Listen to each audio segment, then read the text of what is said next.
Anyway, we got Michael from Aurelius coming in the studio.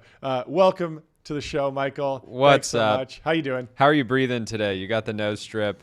Is the oxygen coming Good. in? How you doing? Going well, dude. One of my nostrils like barely works. So it's just Oh. all jacked up. I gotta figure that out at some point. But you're out for a while if you get like an Oh, ENT fix, right? Oh, yeah, it'll yeah, be yeah. fine. It'll be Yeah. fine.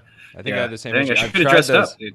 I've Yeah. tried those. I've tried the nose strips for sleeping at night. Yeah. They're pretty wild. This guy's the Alex Hormozy of laser weapons. Yeah. But Yeah. I Dude. appreciate All right. you. I gotta get a new thing then. Yeah. But I appreciate you DMing me. You just said, "Hey, let's talk about laser weapons," and I was like, "I've never heard of this guy before, this company, but I'm in." And so I did a little research. I want to hear about your experience at Stanford. I want to hear the basic pitch for the company, your background. Can you just take me through kind of the 101 level of who you are and what you're building? For sure. Yeah, for sure. So I'm an engineer, worked all across a bunch of different heavy industrial systems. I've worked in a lot of my time was spent in electro-optic system development. I helped work at the biggest U.S. laser company on laser weapon systems in an R&D capacity, and then I went into sales and I sold a bunch of systems, including some components into a lot of the primes for the big laser weapons that are out there. I didn't go to Stanford, but we had a Stanford. We were essentially when we first started the company, we were hiring the first round of engineers. We had sent out hiring calls to a bunch, among LinkedIn and X and stuff, also to a series of universities, and all of them were cool with it, except that we got kickback from Stanford, where the Stanford hiring board was like, you cannot, post here because you have you're a weapons company, right? And that's really bad, I think, for Stanford students, but great for us because we just start posting it. We're like, dude, this is BS. This doesn't make any sense. And it's great. That was Larson Jensen made a bunch of posts about it, and we'd continued to kind of chat about it and got a lot of interest on that front, especially for hiring. Like if people want to work in defense, there just aren't that many companies, and the one that's getting flamed because they make weapon systems. If you want to make weapon systems, there's a good chance you've applied at our company. Yeah. So. Can you talk about the history of lasers? I was going to ask the same thing. Capacity? You said the big laser weapon systems. Yeah. And just laser weapon systems right now. And after you talk about the real history, maybe you can sort of talk a little bit about. I have a big tinfoil hat here. It's like the Death Star is real. And no, there's been a lot of there's a lot of conspiracy theories about directed energy weapons, space lasers, things like that. But talk about the sort of the history from your point of view. Yeah, definitely. Well, the Death Star doesn't exist yet, but the Death Star and stuff like it is how we become a $1 trillion company. But eventually we become an orbital weapons platform company. So probably the only way that you do low Earth orbit, translunar, or trans-Martian warfare is through light. If you're going to take the missile system up into low Earth orbit, and there's 50,000 Chinese satellites, there's almost no way that you can do it shooting down in a cost-effective way. But orbital weapons platform is great. But history of directed energy weapons, maybe 40 years ago when lasers started to kick off in the commercial space in terms of cutting and welding, and then also in the communication space, people were like, wow, I can cut sheet steel with this. Can I shoot down a missile from 1,000 meters away? And that kind of kickstarted a bunch of effort and interest. Those systems haven't necessarily panned out over the last 40 years. I think in the last 10 years, we started to get a series of systems that are deployed by Lockheed and Northrop. And so, there are massive warships that will have, when you're building the ship, you have to build a laser weapon system turret into it. But we've deployed, I think there are 8 ships that have a series of multi-100 kilowatt laser systems on it. And you can cut the wing off of a plane from 10 miles away with those systems in about 10 seconds. So they're pretty metal. They're pretty rad. And that's what a lot of the directed energy supply chain has looked like. Or the directed energy R&D and development has looked like in the country. Is blue effective against lasers? The color blue. I know that isn't there something about a specific frequency of blue that sort of prevents damage from lasers? Am I making that up? To the power density in the lasers we're talking about, you need some very, very specialty materials to kind of defend against them in any kind of scaled capacity. So the color blue, I'm not sure about that. I mean, you could you have mirrors that reflect the laser light, right? But they're very small, and they have extremely expensive rare earth materials that are kind of doped in those mirrors for reflectance. It looked like one of the first things you were starting with was anti-drone, counter-UAS systems. We've seen we talked to a lot of these companies, Allen Control Systems, kind of putting a gun on a truck. There's electronic warfare attempts. We just talked to Nathan Mintz. Anduril has a variety of systems for counter-UAS projects. Why is that why is that the beachhead for you? Why are laser weapons so effective against drones? Yeah, definitely. So fundamentally, directed energy systems, the promise there is that if you are using electrons as your ammunition, then you have an extremely low marginal cost to shoot down. Like you bring the price to shoot down a drone. If you're using a missile, it could be millions of dollars.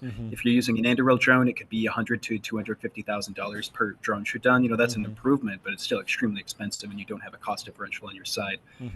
If you turn a laser for 3 seconds to shoot down a drone, that's like 25 cents in electricity cost to shoot those down, essentially. So that's really what we're looking at on that front. And then your second question was, I think there was a second one.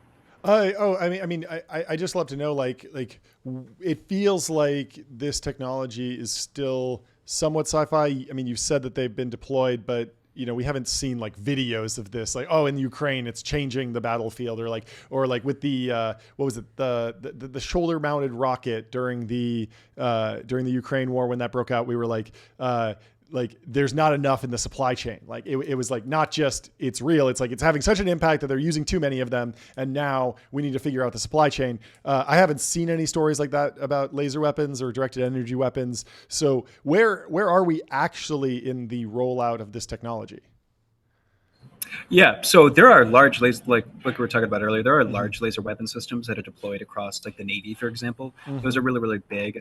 Primes generally are interested in making extremely expensive bespoke systems. This is like the Anduril play, right? Is that their business models do not allow them to do anything other than like the particularly heavy, expensive bespoke system. What we're doing is we're coming from the bottom up and saying, what is the lowest swap, like what is the lowest weight, what is the lowest size, what is the lowest cost for a directed energy system, coming from the bottom up and doing it.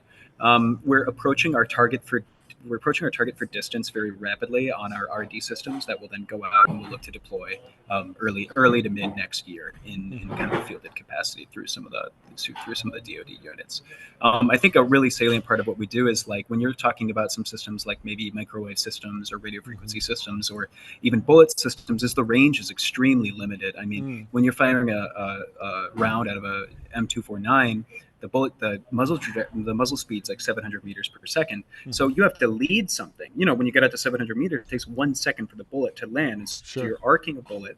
The drone is flying dynamically. That's a very hard control problem. We are shooting things down at the physics limit, like the speed of action, essentially. This where when we shoot a pulse of light at something 1,000 meters away and it's moving left to right at maximum speed, say 100 miles an hour, the drone moves 30 microns, 20 microns in the period of time that it takes for the light to hit it.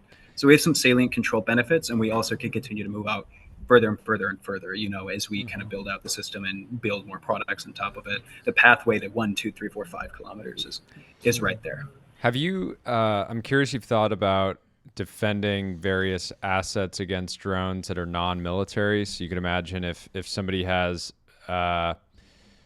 let's call it an oil rig somewhere, and it's threatened by drones for one reason or another, or potentially a better example is something like an NFL stadium that's worried about potential drone-based terrorism.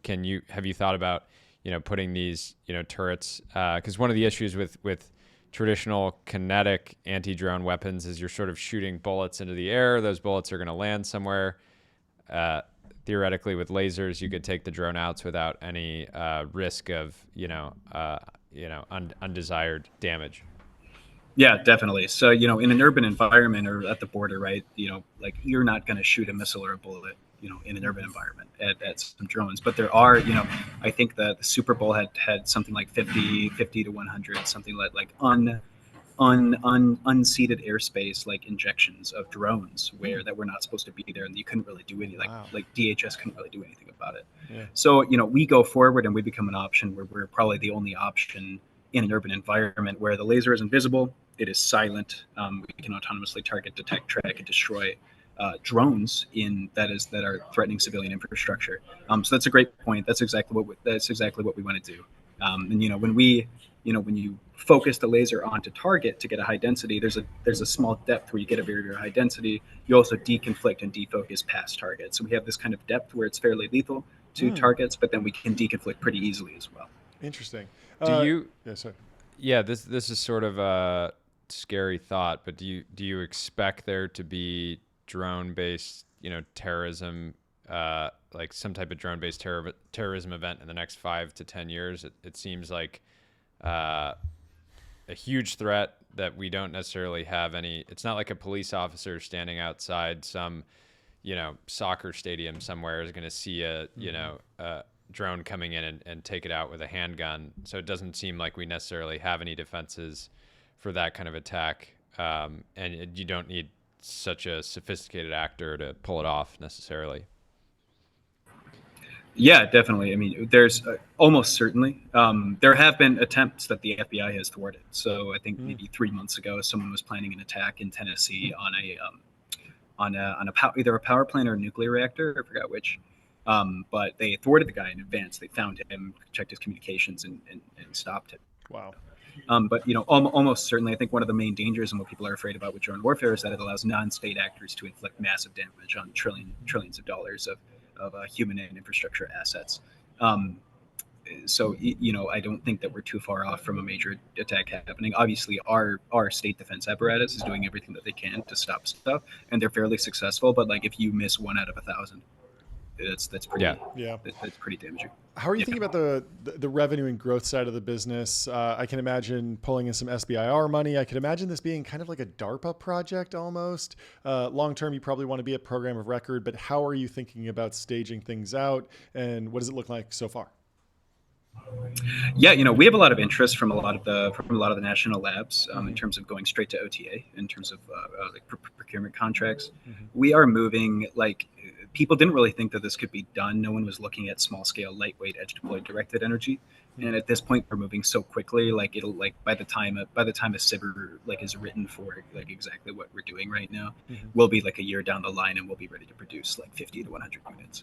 So at this point, our customers are pretty well receptive to that. If you're deploying directly to DoD, and then we just have an unending list of people that want to demo the turret on their vehicle platforms, like so existing vehicle companies, like all the way like small startups, mid startups, prime stuff like that. And so I think we're trying to find that sweet spot where where do we deploy? We've done a good job building the first system. Everything that we're doing makes sense.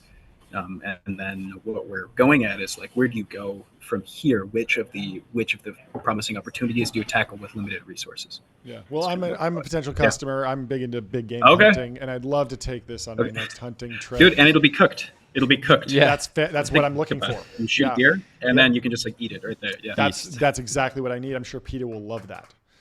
So thank you. It's great. It's great to meet Michael. Yeah, this is a lot of fun. Thanks for doing what you're doing. Thanks for the message, and thanks for hopping on. Really fun chat, and good luck to you. Thank you, guys. Thank you, of course. Thank you so much. Yeah. Talk soon. We'll talk to you soon. Cheers. Bye.